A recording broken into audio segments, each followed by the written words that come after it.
Hi, I'm Carrie Kirkham, and you're Sipping with the Wine Fox. With me today is 2015 Whitehall Lane, Napa Valley, Cabernet Sauvignon. It is in the $45 range, 14.7% alcohol, 84% Cabernet Sauvignon, 13% Merlot, 2% Petit Verdot, and 1% Malbec. So it is a Napa Valley Bordeaux inspired blend. So it was aged in French and American oak for 19 months.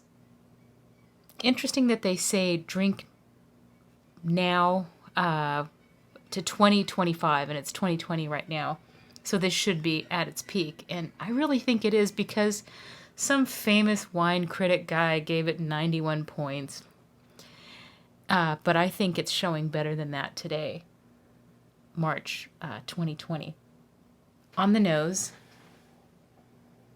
I get plum, blackberry, dried sage, a little bit of licorice, like black licorice, and maybe some dry, dusty earth.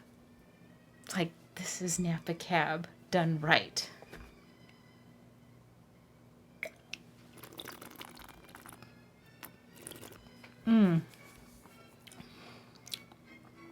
On the palate, it is medium plus body. I'm getting more plum on the palate, a little bit of spice, like a spicy cinnamon note.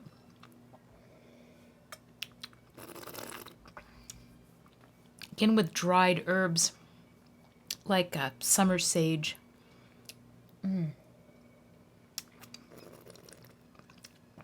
Like a coastal sage. The tannins are muscular. They're definitely there.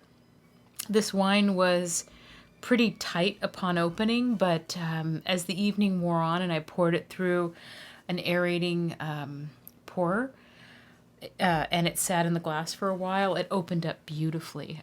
But the tannins are definitely muscular. I had it with a Japanese style spare rib stew.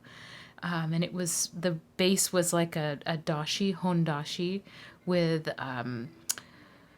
shiitake mushrooms and carrot and daikon, and it was a very, very nice pairing. Beautiful nose. That licorice on the nose. I love licorice. I will point out that this wine is a tooth stainer, and it'll make your tongue look like a chow tongue. Dark tongue.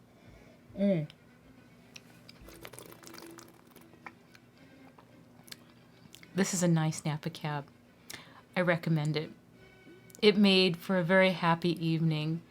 One of those wines that's like, yeah, I really love my job. And that concludes my review. The rest of this is a personal note from me. Today, where I work, our main wine buyer came to visit me at work to talk about an upcoming tasting event. And I mentioned to him, gosh, my biggest regret is that I didn't come work for you guys sooner. I really wish I would have come here sooner. And he cautioned me and said, you really shouldn't look at it that way. After all, he quoted Buddha, the past is all in your mind, but the future is in your hands. How wonderful is that? That's something to put in your glass and savor. And to that, I say kampai and carpe uvum.